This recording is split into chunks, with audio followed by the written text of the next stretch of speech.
So we started with the chapter with the topic fuel of combustion and flame.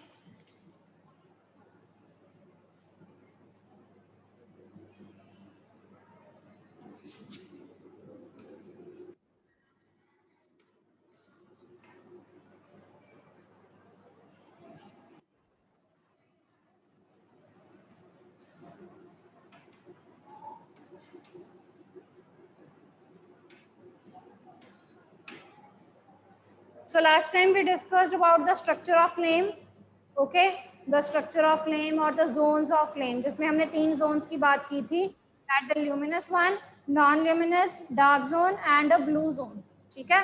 तो blue zone जो है वो कभी-कभी आता है when which marks the complete combustion zone, right? So luminous, non-luminous and dark zone. अब इसके related कुछ एक्टिविटीज हैं, ठीक है? ये आप नॉर्मली भी देखते हो. Firstly if we talk about the dark zone,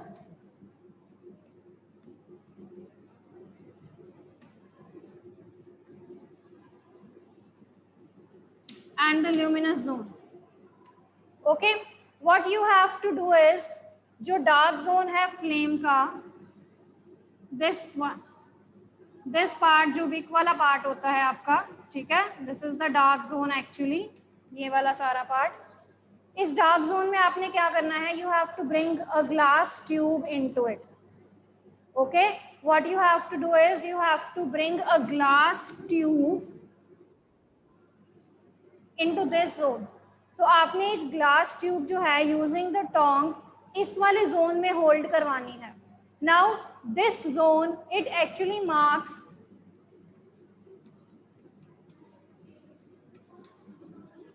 the vaporisation zone. यहाँ पर जो वैक्स है वो मेल्ट हो जाती है. आप देखते हो ना, जो सेंटर वाला पार्ट है, जब जो कैंडल बर्न करती है तो जो सेंटर वाला पार्ट है उसमें वैक्स जो है वो पिघली होती है in the melted form. Have you seen this? You all have seen this, right? Exactly in the center of the part where the wick is present, वहाँ पर जो wax है वो melted होती है. That means here the wax vapors they are present. तो जब आप एक glass tube यहाँ पर hold करवा रहे हो इस region में, if you are holding a glass tube in this region, what will happen? ये जो vapors हैं ये travel करना शुरू कर जाएंगे. Okay, these vapors they will travel, they will start traveling from here to this part. Okay, the wax vapors they will travel from here, from the center of the candle part to the next end. यहाँ पर आपने एक match stick जो है वो क्या करनी है? इग्नाइट करनी है. You have to ignite a matchstick और यहाँ पर लेके आनी है. तो आप देखोगे कि जो वैक्स वेपर्स हैं वो फ्लेम देंगे आपको, यहाँ पर वो बर्न करना शुरू कर जाएंगे. Okay, so on the other and जहाँ पर आप मैचस्टिक लेके आए हो, आपने मैचस्टिक इन वेपर्स के पास लेके आनी है. So you will see a very bright flame. तो आपको एक फ्लेम नजर आएगी जो क्या शो करती है कि डार्क जोन में क्या प्रेजेंट है? एक्चुअली vapors present है. The dark zone it consists of the vapors of that substance. For the luminous zone जहाँ पर incomplete combustion होती है, the luminous zone it marks with the incomplete combustion of the substances. तो आप कई बार देखते हो कि कुछ चीजें जब आप luminous zone में लाते हो, जैसे मैंने उस दिन आपको पेपर वाली एक्टिविटी करके दिखाई थी. The paper was wet. When the paper was wet, तो वो just simple black आपको सूत particles दे रहे थे. होता है ना ऐसा कि कई बार हम चीज़ों को बर्न करते हैं तो वो नीचे जो सब्सटेंस है वो आपकी black होना शुरू हो जाती है. Okay, so why it gets black? Actually, this marks the unburned carbon particles. तो ये जो चीज़ों के ऊपर black टेक्सचर आना शुरू हो जाता है, इसका क्या मतलब है कि यहाँ पर कुछ अनबर्न्ड पार्टिकल्स रह गए हैं in the form of soot. Okay, तो that are actually present in the luminous zone. और non luminous zone it burns with a very clean flame. Okay, तो यहाँ पर आपके पास बाय प्रोडक्ट्स नहीं आते हैं, तो जो नॉन ल्यूमिनस जोन है वो आपका कंप्लीटली एंड क्लीनली बर्न करेगा, इसीलिए जो गोल्ड स्मिथ है वो उस जोन को यूज करते हैं। Okay, so this is how with the help of activities we are going to show the byproducts of these three zones. तो तीनों में कौन कौन से बाय प्रोडक्ट्स आते हैं वो हम इन एक्टिविटीज से बता सकते हैं। ठीक है, यहाँ पर जो वेपर्स हैं वो रिलीज हो रहे हैं, यहाँ पर अनबर्न्ड पार्टिकल्स हैं, and the non luminous zone it marks the clean combustion और complete combustion of the substances. Okay, clear?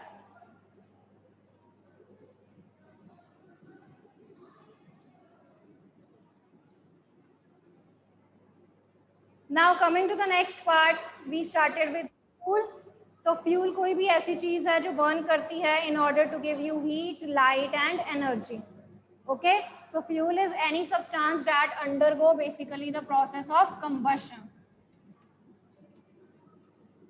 Substance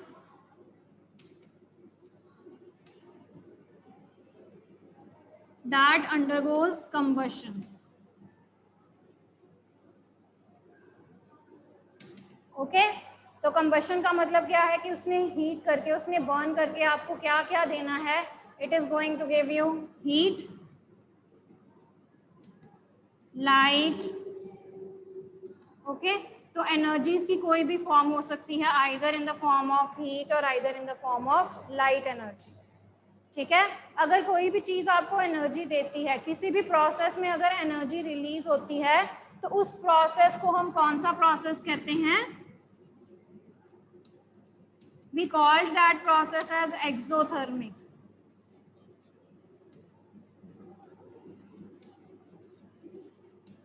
Okay, so the process in which heat is given out, okay, heat or energy is given out, that process is exothermic process. So in this process energy is actually given out. तो combustion कौन सा process हो जाता है? Combustion जो है वो exothermic process हो जाता है, जिसमें जो एनर्जी है वो बाहर निकल रही है। Energy can be in any form, either heat, light, sound और some other form of energies. Okay, so fuels they are of three category, solid, liquid and gas, वो हमने डिस्कस कर लिए थे। सॉलिड में कोल है, चारकोल है। ठीक है, लिक्विड में आपके पास कौन कौन सी फ्यूल्स की कैटेगरी आ जाती है? Yes, you are having petrol, diesel, right, in the liquid form, and in the gaseous form you are having the categories LPG, CNG, biogas. These are the states in which you are having your fuel in the gaseous state. Okay, you are having your fuel in the gaseous state.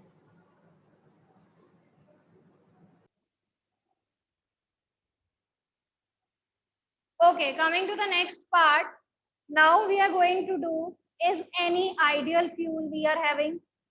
क्या आपको लगता है कि कोई हमारे पास ideal fuel है?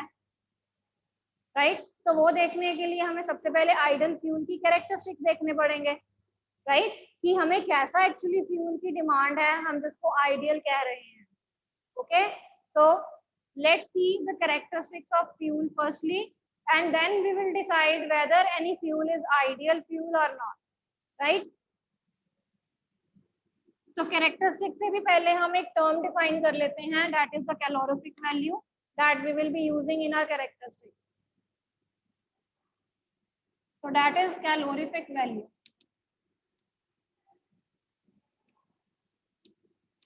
So what is calorific value actually? Calorific value, it marks the energy that is actually released in the combustion process when we take 1 kg of a fuel. ठीक है, तो अगर हम 1 kg of fuel लेते हैं, कोई भी fuel if we are taking, तो वो कितनी amount of energy जो है वो release कर रहा है, that is actually the calorific value. Okay, so that is the amount of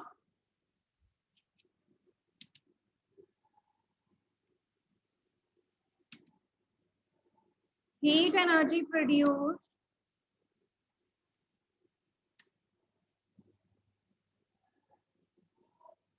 on complete combustion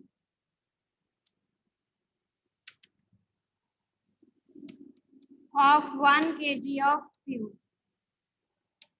right. तो मैं 1 kg ऑफ फ्यूल ले रही हूँ, वो बर्न करके आपको कितनी एनर्जी की वैल्यू दे रहा है, that is actually the calorific value of that fuel, ठीक है। तो अगर आप बिस्किट के पैकेट्स या नॉर्मल पैकेट्स घर में देखते हो, right, you are having eatable packets at your home, तो आप देख सकते हो उसके पीछे एनर्जी की वैल्यूज लिखी होती है ना, कि आपको कितनी एनर्जी प्रोवाइड कर रहा है, and that energy is given in, किसमें दी होती है वो एनर्जी की वैल्यूज बेटा, energy is given in kilojoules, right? Yes, Arish, energy is actually given in kilojoules. Calorie या जाउल्स जो है वो यूनिट होते हैं एनर्जी के। तो कितनी एनर्जी दे रहा है पर केजी, कितनी एनर्जी दे रहा है आपको per kg, that are actually the units of calorific value. ये किसके यूनिट्स हैं, these are the units of calorific value, right? So how much energy it is giving to you, kilojoule per kg. Kilojoule is the unit for the energy and kgs they are the unit for the mass. We are using 1 kg here, okay? तो units क्या बन जाते हैं calorific value के,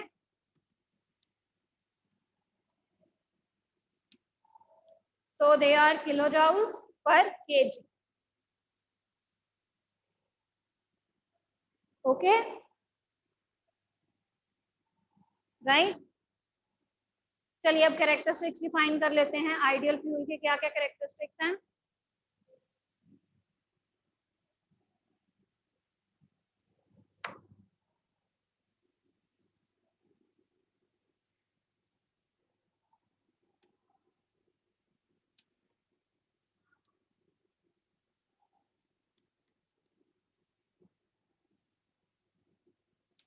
तो ideal means अच्छा बच्चा, अच्छा फ्यूल है, ठीक है।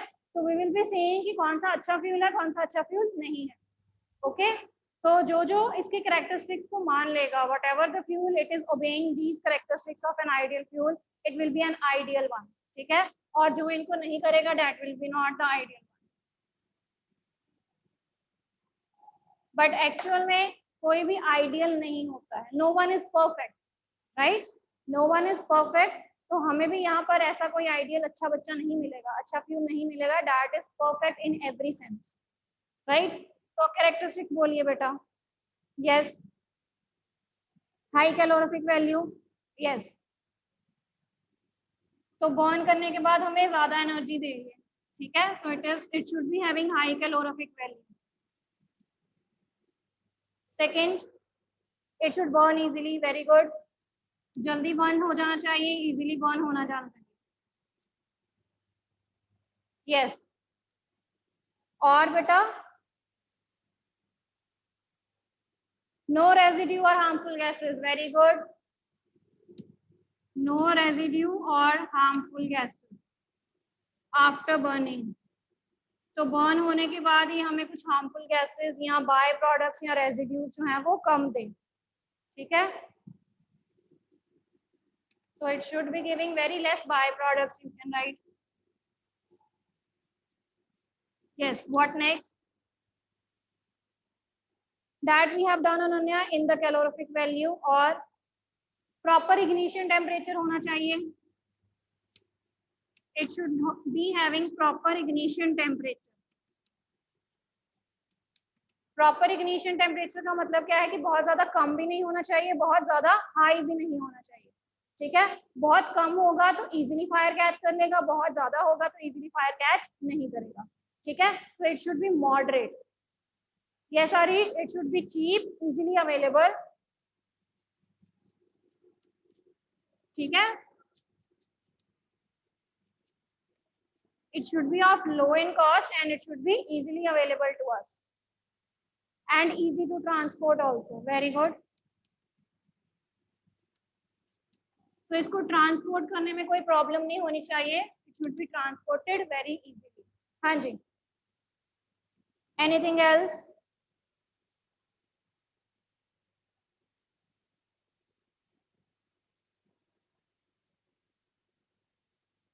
It should be easy to handle.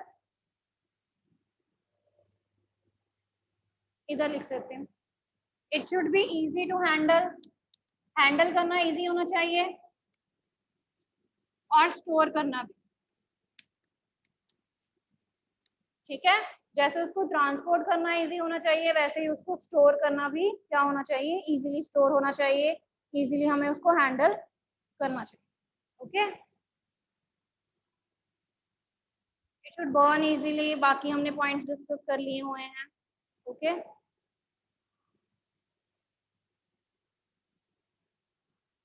right? So based on this thing, we are having some of the calorific values of some fuels, ठीक है?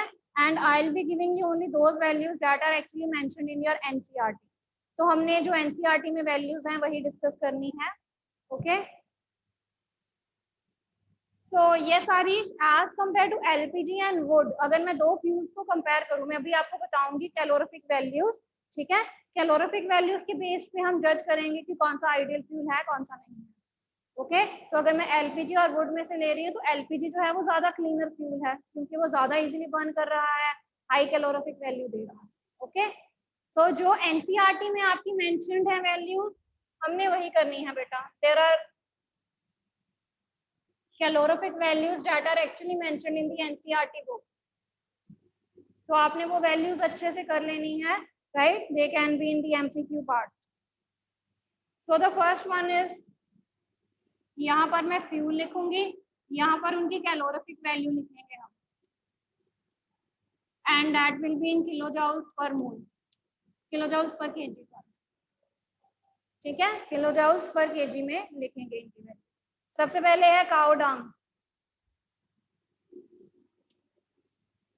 काउ डंग केक, तो आप देखते हो कि जो काउ डंग के केक हैं वो भी जो है एज फ्यूल की तरह काम करते हैं।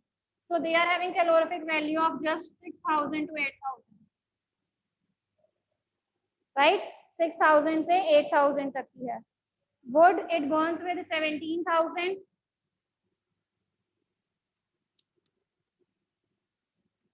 to 22,000, यानी कि as compared to cow dung जो वुड है उसकी कैलोरिफिक वैल्यू ज्यादा है। Okay then is coal. Coal में हम लेते हैं 25,000 to 33,000। Okay coming to the next is petrol. Petrol is having the calorific value of 45,000, 45 sorry. Petrol is having the calorific value of 45,000. Petrol, kerosene and diesel इन तीनों की 45 है बेटा।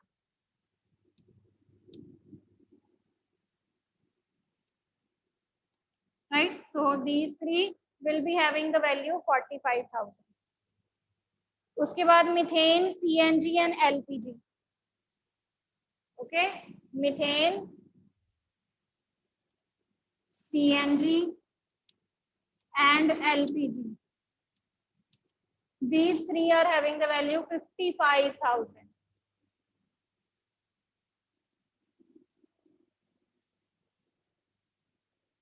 इन दोनों के लिए आप लिख सकते, एलपीजी की स्लाइटली थोड़ी सी ज्यादा है। They both are having 50,000, LPG की 55,000।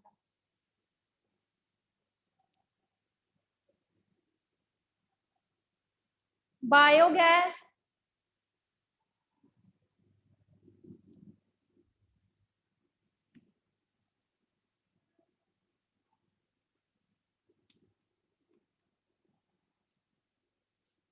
this is the value for the biogas and 35 to 40,000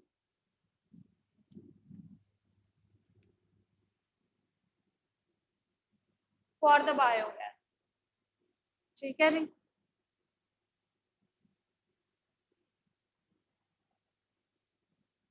So these are some of the calorific values of some fuels.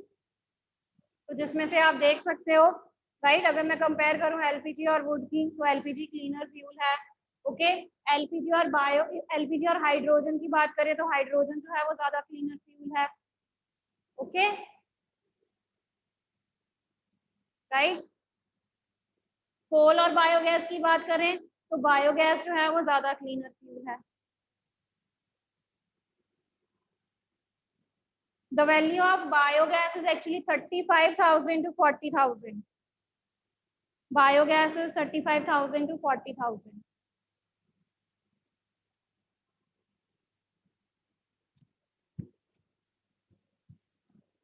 ठीक है बेटा। So these are some of the values that are mentioned in your NCERT book, and you have to learn them because that can be the MCQ questions. So MCQ के questions आपको आ सकते हैं इनमें से।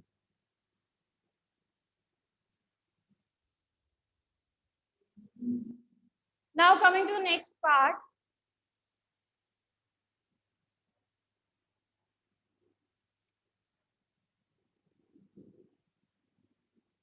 So we have studied that whatever the fuel we are using, it is somehow giving us some of the byproducts. ठीक है, कोई भी फ्यूल है अगर वो बर्न कर रहा है तो कुछ ना कुछ बाय प्रोडक्ट तो हमें दे रहा है, बिल्कुल क्लीन तो है नहीं, right. So based on their byproducts, what byproducts they are actually liberating, okay, वो क्या चीज लिबरेट कर रहे हैं, कौन सी हार्मफुल गैसेस जो हैं वो देते हैं, और उसका उन हार्मफुल गैसेस का हमारे ऊपर क्या फर्क पड़ता है। Okay, so now we are going to do the harmful effects of these byproducts, right? So harmful effects of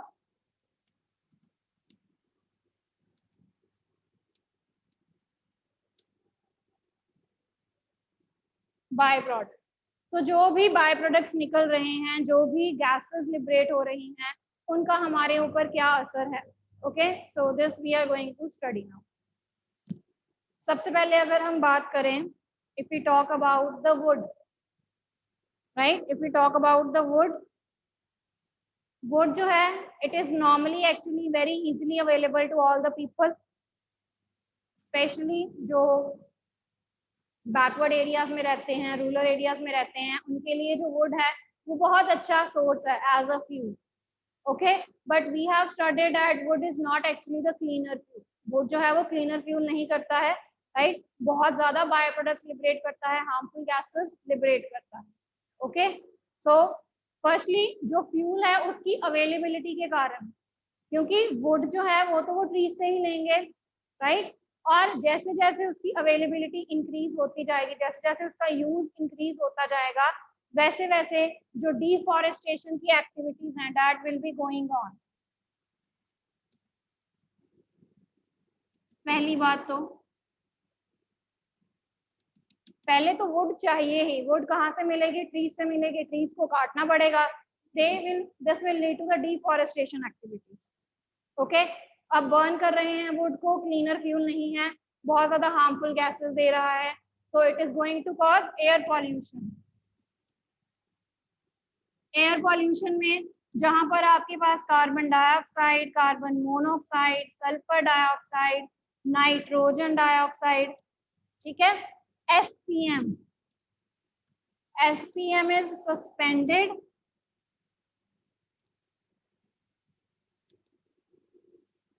particulate matter। Okay, this is the abbreviation of SPM, suspended particulate matter। तो जो छोटे छोटे fine particles air में suspended होते हैं, कहीं पर नहीं जाते हैं, वो एयर में ही रहते हैं। Okay, that we called as SPM, suspended particulate matter. Unburned carbon particles आ जाते हैं, सूट पार्टिकल्स होते हैं, राइट, अनबर्न्ड कार्बन पार्टिकल्स को हम सूट पार्टिकल्स कहते हैं।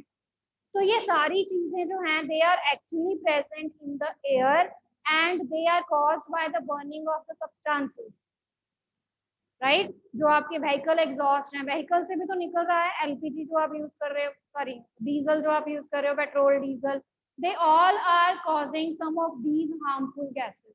Carbon dioxide, carbon monoxide, sulphur है, नाइट्रोजन के ऑक्साइड दे रहे हैं, अनबर्न्ड कार्बन पार्टिकल्स हैं, एसपीएम, सस्पेंडेड पार्टिकुलेट मैटर। तो कोई भी चीज आप इसमें ले लो, हर चीज जो है वो बर्न करके आपको ये वाले प्रोडक्ट्स देगी। Okay, either the example of would, LPG, petrol, diesel, kerosene oil, anything you can take. Okay, right? तो ये हमने डिफॉरेस्टेशन की activities that are actually linked with the wood part. Wood जो है अगर उसकी यूज ज्यादा हो रहा है तो वो डिफॉरेस्टेशन एक्टिविटीज क्रिएट करेगी. उसके बाद अगर हम नेक्स्ट लेते हैं जो व्हीकल से एग्जॉस्ट आता है, vehicle exhaust, chimneys exhaust, right? जो एग्जॉस्ट आता है इंडस्ट्रीज से जो धुआं निकलता है, आपने देखा है ना, smoke that arise from the industries, तो वो अपने साथ भी ये सारी चीजें लेके जाते हैं in the form of carbon dioxide, carbon monoxide. Now, you people are already aware of this thing that carbon monoxide, yes, carbon monoxide, when it combines with your blood, carbon monoxide जब आपके blood के साथ combine करती है तो ये क्या देती है बेटा? That gives carboxy hemoglobin.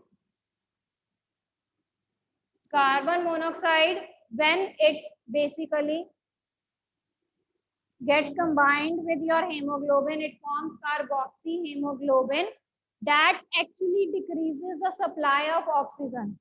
ये आपकी बॉडी में ऑक्सीजन की सप्लाई को कम कर देती है, जिसके कारण सफोकेशन होनी शुरू हो जाती है and ultimately it will lead to death.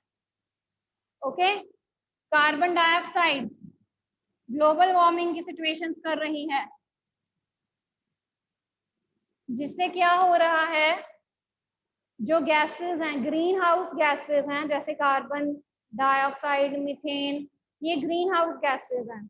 ये क्या करती हैं? ये सनरेज को ट्रैप कर लेती हैं. These gases they actually trap the sun rays, okay, और उनको एटमॉस्फेयर से बाहर नहीं जाने देती हैं. तो जिसके कारण क्या हो रहा है, कॉन्टिन्यूसली हमारी अर्थ का जो टेम्परेचर है वो इंक्रीज होते जा रहा है, राइट? तो आप देख रहे हो ना, ये सारी नेचुरल कैलामिटीज आ रही हैं, वेदर चेंजेस हो रहे हैं. Yes, very good Taranya. ये जो मॉनसूनल रेन्स के चेंजेस हो रहे हैं, ओके, जो भी नेचुरल कैलामिटीज हो रही हैं, right, this all is due to the global warming, because हमने जो अर्थ का टेम्परेचर है वो बहुत ज्यादा इंक्रीज कर दिया हुआ है. And it also leads to the melting of the glaciers. Glaciers हैं, आइस है, मेल्ट हो रही हैं. इसी के कारण जो फ्लड की कंडीशंस हैं वो आ रही हैं. Okay, so these are the adverse effects of the global warming. And both sulfur dioxide and nitrogen dioxide, ये जो गैसेस निकल रही हैं, they are causing acid rain actually. ये गैसेस क्या कॉज कर रही हैं? एसिड रेन कॉज कर रही हैं. Okay, these gases they are actually causing the acid rain. तो आपको पता है एसिड रेन, अगर जो रेन है जिसमें एसिड प्रेजेंट है, अगर वो किसी के ऊपर पड़ती है, लाइक हमारे स्किन को टच होगी, हमारे स्किन को अफेक्ट करेगी वो, राइट?